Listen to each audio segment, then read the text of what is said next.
The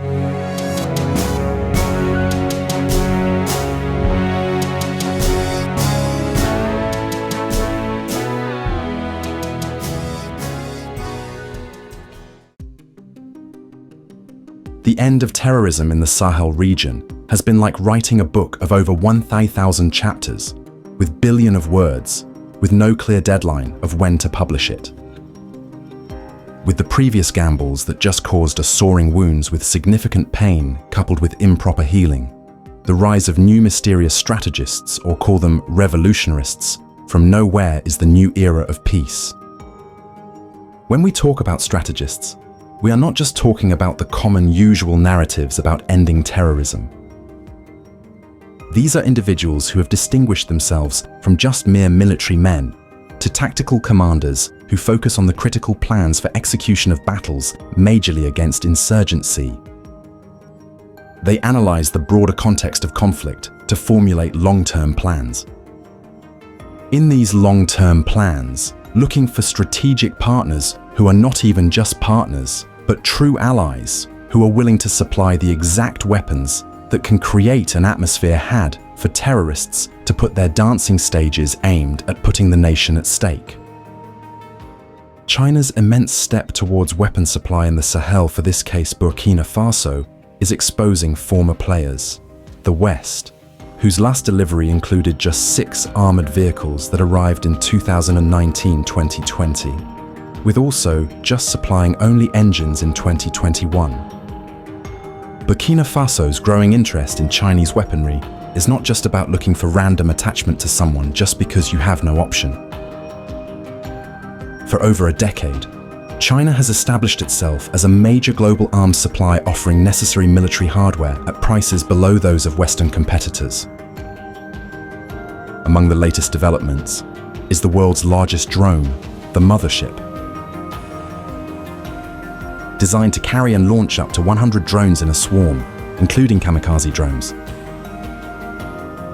Nicknamed the Drone Mothership, the aircraft promises to provide more capability to deploy swarm of drones for combat, surveillance, emergency rescue missions, and other purposes. The Jiu Tian drone carrier, an 11-ton, 10 tons unmanned aerial vehicle, UAV, can carry up to 100 smaller UAVs weighing an additional 6.6 tons, 6 tons, up to 4,350 miles, 7,000 kilometers. It has potential to launch kamikaze drones, also called loitering munitions UAVs, that are designed to wait until their target is found, then intercept and crash into them, often while armed with explosives. Unlike kamikaze drones already in use, China's Drone Mothership is designed to launch entire swarms of coordinating drones that might be able to overwhelm some existing air defense systems. When it comes to drones in Burkina Faso, Africa and the world at large have already observed their power in the fight against militant groups. Burkina Faso's use of Turkish drones, specifically the Bayraktar TB2s and Ankichi models, has created an intense environment for the insurgents. The drones have been remarkable in creation of the new approach towards insurgency that the West never even bothered to put in place. While offering a range of capabilities from surveillance and reconnaissance to precision strikes. These Turkish drones have been and continuing to be crucial tools in combating the insurgency and bolstering Burkinabe military capabilities. Drones have become a crucial part of modern military operations, offering numerous advantages that have significantly altered the way warfare is conducted. They provide real-time situational awareness, enable precision strikes, and allow for a wide range of surveillance and intelligence gathering activities without risking human personnel. Drones also offer cost-effective alternatives to traditional manned aircraft and can be used in asymmetric warfare to level the playing field for smaller forces. This is the reason President Ibrahim Traore ditched the West because of not placing Burkina Faso in a position where it can access weaponry like these drones.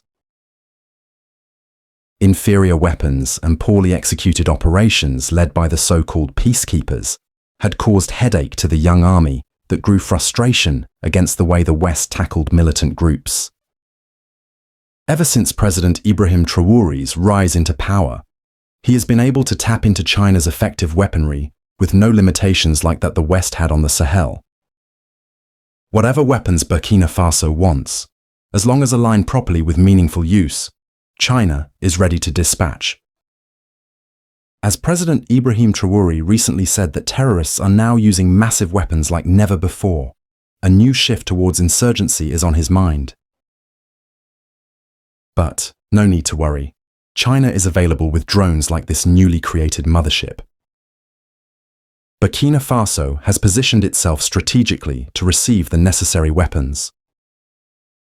The influx of Chinese arms offers President Traore critical tools to combat insurgents, potentially ushering in a period of enhanced stability.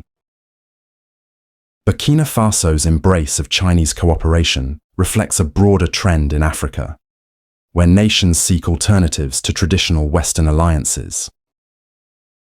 This shift is with no doubt a dire need by Africa that has been plagued by conflicts. Burkina Faso and China for decades have had an erratic diplomatic relationship that has impeded military partnership. Since the 1960s, the Sahel nation has wavered between recognizing China 3 times. This diplomacy is seemingly the result of Burkina Faso's tendency to choose partners based on their willingness to help resolve domestic Burkinabe crises. Between 1994 and 2018, Burkina Faso and Taiwan maintained diplomatic relations and security cooperation. Given the acrimonious nature of Taiwan-China relations with China, in practice, this meant Burkina Faso was militarily aligned against China.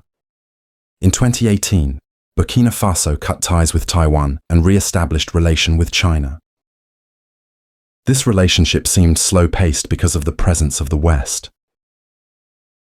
After the rise of President Ibrahim Traore into power, the significance of China specifically in cooperation against insurgency has prevailed.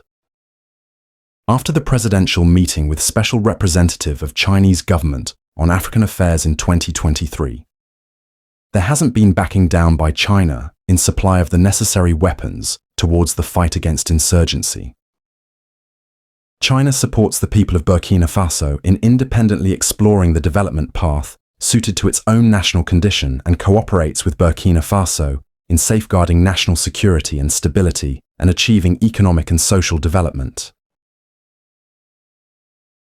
China is ready with open arms to work with Burkina Faso under Traore to constantly consolidate military cooperation in the fight against insurgency. President Ibrahim Traore said that Burkina Faso regards China as a prior and important cooperative partner, firmly upholds the One China principle, and expressed heartfelt thanks to China for actively supporting Burkina Faso in coping with security crises and promoting economic and social development. Burkina Faso is ready to further grow the bilateral relations to bring more benefit to the two countries and people. Recently, through Chinese ambassador to Burkina Faso Liu Shan, announced that Beijing will provide $26 million to Ouagadougou. All this support and cooperation Burkina Faso is receiving from China are acting as fuel well needed to get out from the long-term suffering at the hands of destabilizers. China's support to Sahel countries, primarily through the Alliance of Sahel States, includes financial contributions, training programs, and arms sales.